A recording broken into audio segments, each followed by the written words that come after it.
What's up, everybody? Passion here again, and welcome back to my coverage of E3 2018.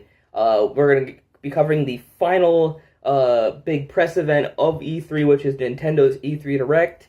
I'm super hyped to get into this. I'm going to talk about everything that was unveiled during the show and give you guys a letter grade and a most anticipated game of show at the end.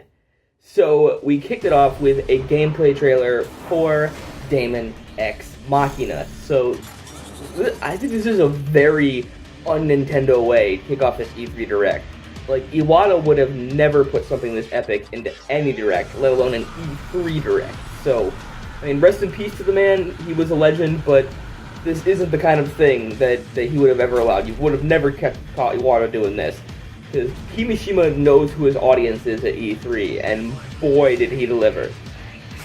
I absolutely loved the death metal song in this trailer, because the gameplay was already pretty hype, but the music really did kick it up a notch, and really was like, yeah, this is awesome. So, apparently from what I can find, this is the new game from Kenshiro Sukata, which is the mastermind behind the Armored Core series, and it definitely shows. I mean, he also collaborated with Yusuke Kozaki, who is the character designer for the Fire Emblem series for this new game. So, Fire Emblem character designer plus the creator of Armored Core. This is what you get. So, this game should be pretty awesome. Because I've always kind of wondered what would happen in this exact scenario. Like, a great third-party franchise developer getting together with a first-party Nintendo developer and then just going nuts together in the pitch room, and this is what we get. This is it. So I'm happy to say that the result is wicked. Honestly, I'm gonna call it now that this game becomes a new staple for Nintendo. I mean, yeah, Nintendo has always had their first-party stuff like Mario and Donkey Kong and Zelda, and more recently Splatoon, but those have always seemed like games for kids first and foremost, and they've just been good enough for adults to enjoy. They haven't really, tried to design them in a way that it keeps adults in mind. And Daemon X Machina seems like just that. It seems like it could become a franchise with an intended audience of adults influencing the development process, and I can see it being a system seller to adults, just like Halo is for Xbox and God of War was for PlayStation. That could be, in the console arguments across the internet, it's like, oh, well, we have Halo. Oh, yeah, well, we have God of War. And now Nintendo fans can say, oh, yeah, we have Daemon X Machina. And I think that's going to be a really big part of the marketing for this game. And I know that I certainly can't wait to pick this game up for my Switch. It's going to be awesome. It's coming out next year. So next we got a trailer for the new DLC for Xenoblade Chronicles 2, Torna the Golden Country. So this new story DLC will take place 500 years before the events of the base game, and will see you uncovering the full story of Jin. It also takes place on the new Titan known as Torna. The combat system has also been refined for this DLC, and it'll let you take control of both drivers and blades. I know that was a complaint that a lot of people had about the base game, was that the combat was so non-interactive for the most part. It's why I chose not to pick up the game after all. So hopefully they fix that. If they have, then maybe I'll end up picking this game up when it's cheap, because that was the big gripe that I and a lot of other people had with this game. So this DLC for Xenoblade Chronicles 2 launches in September. So next we got some announcements for Pokemon Let's Go Pikachu and Pokemon Let's Go Eevee. Reggie came on to talk a little bit about those new upcoming spin-off games, Let's Go Pikachu and Let's Go Eevee. Of course, this is a remake of the original Red and Blue games, but with more simplified gameplay to appeal to those who have played the mobile spin-off game Pokemon Go. The game will also be compatible with Pokemon Go as well, and will let you import Pokemon you've caught in the mobile game to the new Switch games. Also, for the first time in series history, you can play the game co-op with a friend. Reggie also talked a little bit more about the new Pokeball Plus. It's going to function like a Joy-Con controller with the Let's Go games, and the center of the Pokeball has a little joystick similar to the ones on the actual Joy-Con controllers, which I'm assuming is going to be how you control your character in the overworld and select things in menus and stuff. And with a Pokeball Plus, you can send a Pokemon from the game to the controller and actually take it out with you wherever you go. There has been no word on, if this has any gameplay benefits or anything, but I'm assuming it probably does, because I mean, I don't think they're gonna make people want to take Pokemon with them out in a Pokeball out into the world, especially one that's so expensive like that, without doing something. So there's probably gonna be some in-game functionality of like taking your Pokemon out for a walk with you, but we'll have to see what that is. And you can actually interact with your Pokeball Plus by rubbing it or shaking it, and the Pokemon inside will react and make various noises. Reggie also revealed that all Pokeball Plus controllers will ship with the mythical Pokemon Mew already inside, and you can use it in the Let's Go games, and that Mew will be exclusive to the controller. So you're not going to be able to catch Mew in the game. The only way to get Mew is if you get the Pokeball Plus. So I'm actually pretty hyped about this game. It's definitely not the Pokemon I'm used to, like not the core Pokemon, but I'm still very interested, still want to pick it up, still might pick up the Pokeball Plus, and we'll see just how, how fun it still is, even though it's been kind of dumbed down for that more, casual audience that played Pokemon Go, who maybe hasn't thought about Pokemon for, at least 20 years at this point. So we'll see how that goes. Next, we got the reveal trailer for Super Mario Party, and finally, after many, many years of forced innovations that many fans did not like, Mario Party is returning to its roots of that classic board game gameplay as you run around and collect stars on the game board. Yes, I've been waiting 7 years for this game. Like I said in my top 15 favorite games video, Mario Party DS is my favorite Nintendo game of all time because of its board game gameplay. I didn't hate the cart as much as some of the other fans did, but I never got a Wii or Wii U to experience it anyway, so All I had was the 3DS, and I had Mario Party DS for it, and with the 3DS, with every new installment on that system, it just seemed like they strayed further and further away from what I loved about Mario Party, but now Mario Party is back, baby. I'm super hyped. The game will feature pretty much every character from the past games that they've been in, as well as some new characters. These include Bowser, which was previously only playable in a special mode in Mario Party 10, but now he's fully playable in all modes, as well as the introduction of Goomba, Monty Mole, and Pom Pom. So the ally system for Mario Party Star Allies returns, but is improved thanks to the new character dice mechanic. So basically, every character that is playable is going to have their own special dice block, in addition to the normal D10 and other special dice blocks that you get across the board. And these special character dice blocks feature a select set of numbers for you to roll, so this can add actual strategy to your character choice, which isn't something that has been in really any other Mario Party game. Basically you just pick Daisy because you want to play as Daisy. You don't pick Daisy for any special reason other than you want to play as Daisy. So now you can actually say, well, do I want to pick Daisy because of her dice block, or do I want to pick Mario because of his dice block, or do I want to pick, the Goomba because of his dice block? Whatever you want to do. I mean, it adds some kind of strategy to the character selection process, which is really cool. There will be 80 brand new mini games to play, as well as this brand new really crazy thing called the Toad Rec Room, which allows you to actually physically link up two Switch systems to create a jumbo-sized game board for various mini games, which is really cool. Too bad I don't actually have a second Switch or know somebody with a Switch to play that with. But if you do know somebody with a Switch and you both have Mario Party, go check out Toad's Rec Room. It's gonna be crazy. I've actually already pre-ordered this one. Can't wait for it. Although it does come out just 3 days after Forza Horizon 4, so yeah, early October is gonna hurt my wallet quite a bit. So next we got a gameplay trailer for Fire Emblem Three Houses. Now, I know that many Fire Emblem fans have been eagerly awaiting more info on the next mainline game in the series, since it was announced all the way back at January 2017's reveal event for the Switch. That's really long time ago. And that's when they announced it, but they haven't said anything since, and finally they got some information at E3 this year. So, when players move as a unit, troops will take formation and move with them, and some areas of the game will allow the player to actually move around freely and interact with NPCs. It takes place on the new world of Fodlan, where the Church of Sirius has absolute power over the land and its people. Presumably, your protagonist will aim to help liberate the people of Fodlan from the Church, which is kind of an interesting kind of plot. You'll meet 3 main characters in the story: Edelgard, Dimitri, and Claude, which, if the title is anything to go by, these are the leaders of the 3 different available factions that you'll have to side with. Because, of course, we got the reveal for the title of the game, which is 3 houses, so I'm assuming that these 3 main characters have something to do with that. So get excited for that. It's unfortunate that they missed their projected 2018 release window, and are going to have to be releasing in spring 2019. But hey, I'm happy for the fans. Fire Emblem's never really been my thing, but I'm happy for the fans that they finally got a title and some gameplay. And I actually really did like the music in this trailer. The song was pretty banging, got me pretty hyped. So the next announcement was super huge. Fortnite Battle Royale for Switch. So ahead of E3, there were leaks that said this was coming, but I wasn't 100% buying into them.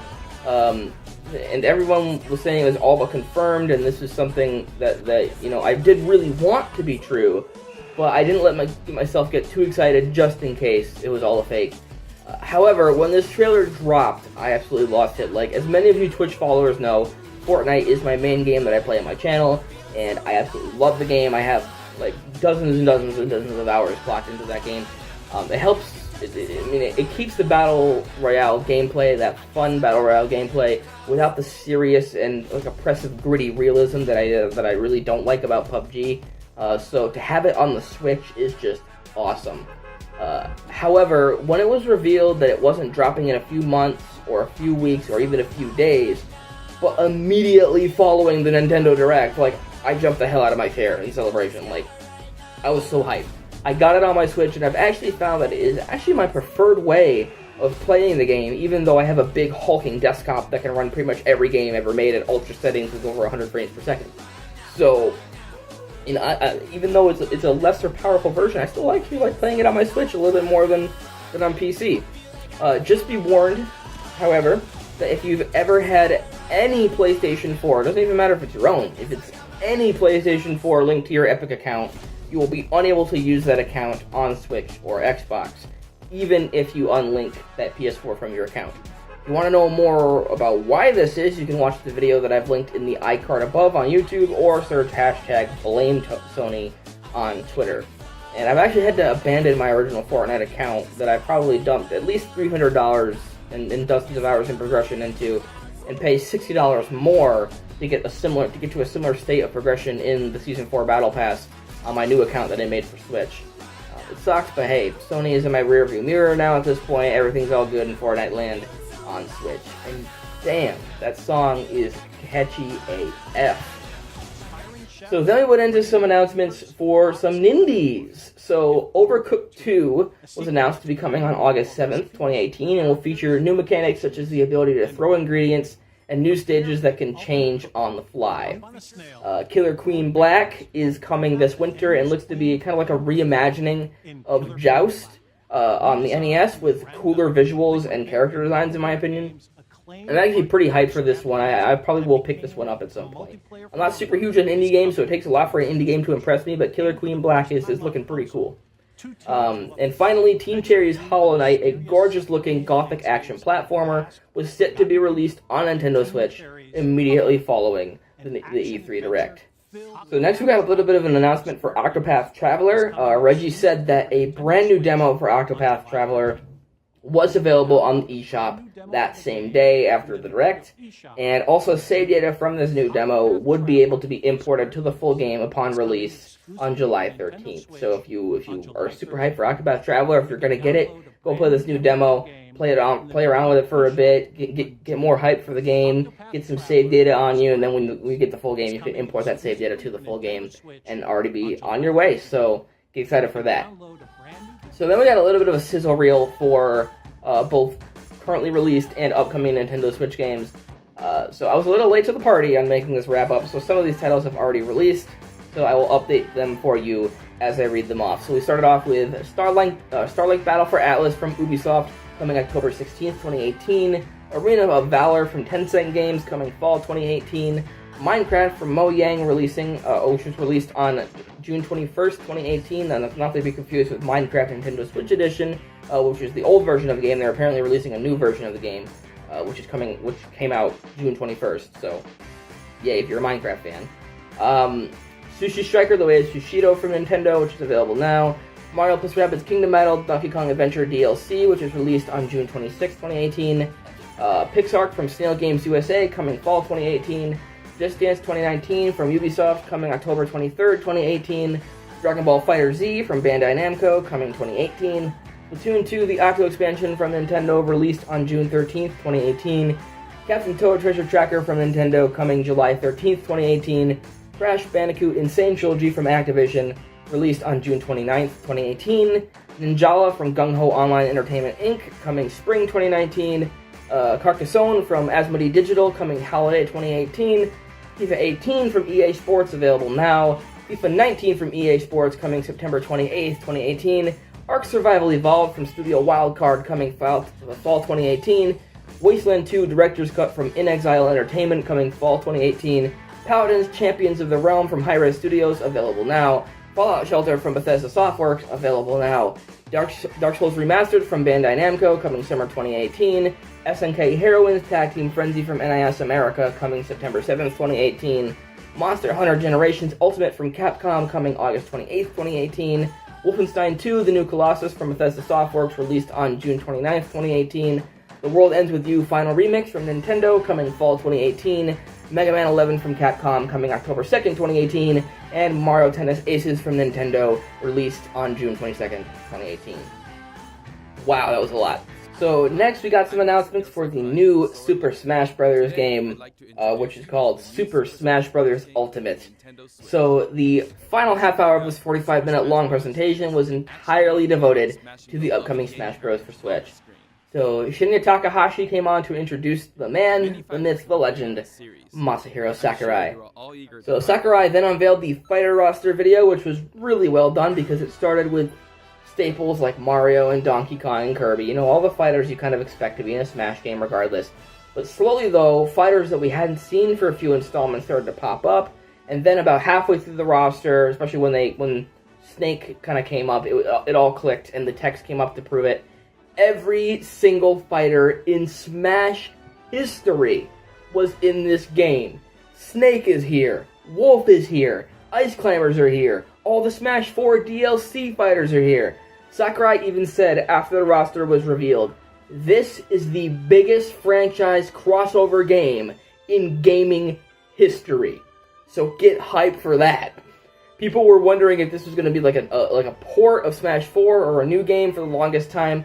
But really, neither were correct, as it sort of falls kind of somewhere in between. It's got a new graphics engine with lots of new improvements to the characters and some new content even. But all the old content from previous games is also in there, so I think it's safe to say that we can let Sakurai finally take a much-needed rest from the Smash series at this point. He really deserves it. This is pretty much the definitive Smash experience. Like, if you want a new Smash after this, you're crazy, because this is Smash perfected. This is the Smash in its final form. So let's not bug Sakurai anymore, okay? The man deserves a break. So unlike Smash 4, you will actually start with just a basic core roster of Smash characters. Mario, Donkey Kong, Link, Samus, Yoshi, Kirby, Fox, and Pikachu. Those are the only characters you're going to have unlocked at the start. But you will have to actually unlock all of the other characters in the game. But Sakurai has also said that they've streamlined the process, so you'll be constantly unlocking new characters and feeling a sense of progression, which is really good. That's something that the Smash 4 lacked. It's one of the peeves that I had with the game, is that all fighters were unlocked from the start, so you never really know who to choose, and there was really no big sense of progression in the game. Because doing it this way ensures that players can get good with a variety of different fighters, and not have to stick to just one main. They'll have to play other fighters to unlock more fighters, so they'll get good with a variety of them, and I think that's really good. Also, 8-player battles are returning from Smash 4, so get hyped for that. So next we went into some specific character changes for fighters in Super Smash Bros. Ultimate. So Mario now wears Cappy from Super Mario Odyssey, and he can also wear his wedding suit from Super Mario Odyssey, as well as his builder outfit from Super Mario Maker. Link wears his new Champion's Tunic from The Legend of Zelda Breath of the Wild, and he can also now remotely detonate his bombs, and his final smash is now Ancient Bow and Arrow. And if you don't like the Champion's Tunic, don't worry, the Tunic of the Wild is also available. Ike's look can now be changed between one based off of Fire Emblem Path of Radiance and another based off of Fire Emblem Radiant Dawn, and each look features a slightly different voice. Pikachu will now be playable as either male or female, with the females featuring the little heart-shaped tail that they have in the mainline Pokemon games. Fox's look is now based off of Star Fox Zero, and like many other fighters, has a way more streamlined Final Smash attack. Falco's Landmaster Final Smash has been retired, and he now uses a Final Smash similar to Fox, but with an unorthodox ship formation. So now Ryu will automatically face his opponent in one-on-one fights to help with unintentional button presses to help you get those really cool combos. Samus's Charge Shot can now be done mid-air. It can be cancelled, but it allows for an opening for your opponent to attack you if you try to cancel it. Marth's Dancing Blade, as well as Roy and Robin's blades, are now faster, and Marth is now fully voiced in English. King Dedede has a new Final Smash that basically is a cage fight where he unloads a barrage of missiles into his opponent and then smashes him with a jet hammer. It looks incredibly badass.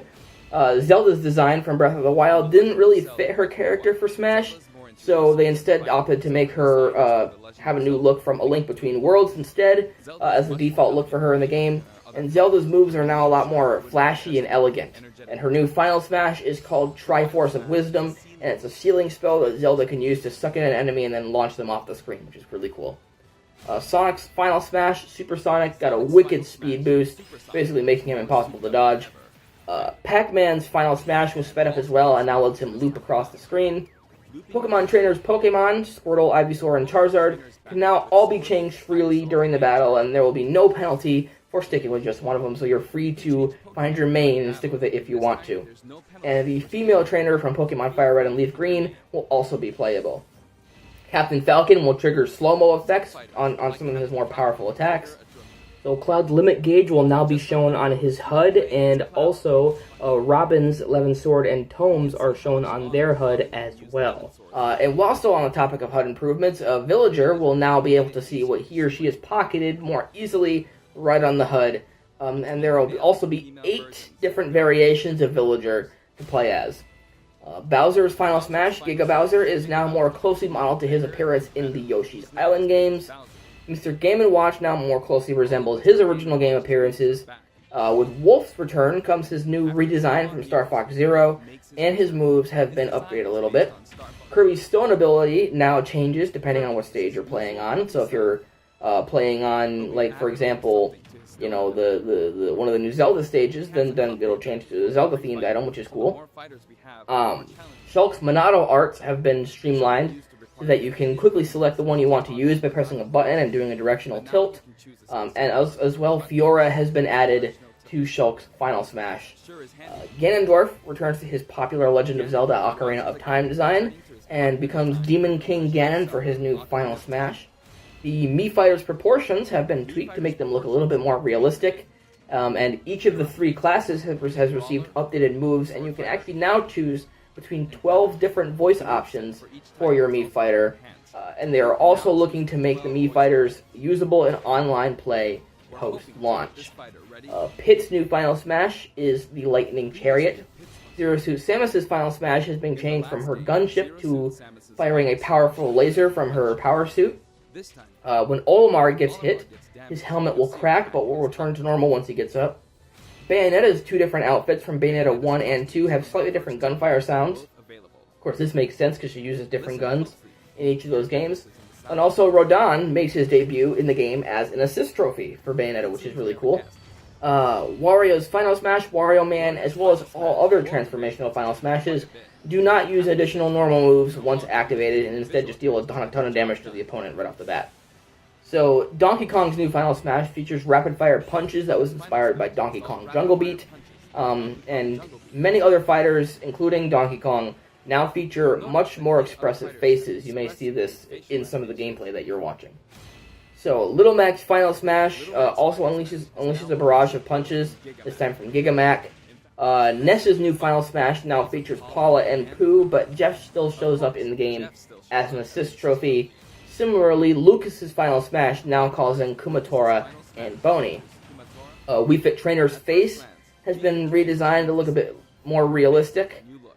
Mega Man's stage, Wily Castle, features both the hazards from the Wii U version and the 3DS version, and now Proto Man and Bass show up in his final smash.